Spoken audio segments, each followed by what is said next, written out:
হ্যাঁ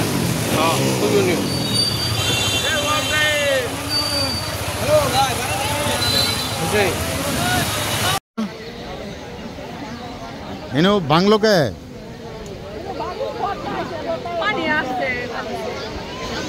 পানি আসলে কত আঙ্গুরের দিকে তো ভাঙ্গা করছিল তাল গাছ আছে তাল গাছের ভিতরে কত আঙ্গুরের ভিতরে ভাঙ্গা করছে তারপরে এর ভিতরে ভাঙার পর আঙ্গুরের ভিতরে ভাঙতেছে না তারপরেও বিশ্বাস নাই কোন যে ভাঙ্গে যাবো এটা বিশ্বাস আছে বলেন তো এনে বাদ দিছিল নাকি না কি অবস্থা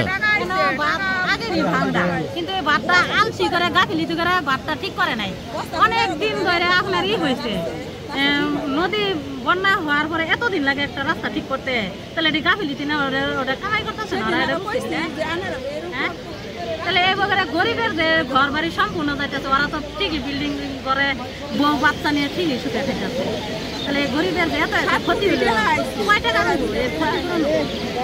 কি হয় এই জায়গাতে প্রতি বছর বলেন তো? এই জায়গাতে আজকে প্রায় 4 বছর যাবত 4 বছরে প্রায় বন্যা হয়েছে, 3টের মতো মোটামুটি বড় বন্যা 3টে বন্যা হয়েছে এই জায়গাতেই ভাঙ্গে।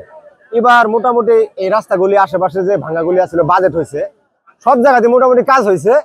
এই জায়গাটার ভিতরে কাজটা হয় নাই, অল্প কয়েকটা বস্তা রাখছিল। ওই পাশে একটা মাদ্রাসা আছে, বড় মাদ্রাসা, এই জায়গার ভিতরে মাটি ফালাই নাই, অল্প কিছু জায়গার মধ্যে মানে নিচু আছিল, এর জন্য এই জায়গাটা ভাঙ্গে। প্রতি বছরই এই জায়গাটায় ভাঙ্গে, মানে সংস্কার হইতেই আছে না, শুধু আশ্বাস দেওয়া যায় কিন্তু সংস্কার হয় না। এই লোকটির এইখানে জায়গা এইবার নিয়ে মোটামুটি 3বার ক্ষতিগ্রস্ত। এবার একটা ভিটামাটির শুদ্ধ আপনারা দেখতে পাচ্ছেন, সবকিছু একবারে শেষ। এই লোকের কিচ্ছু নাই, একবারে নিঃস্ব।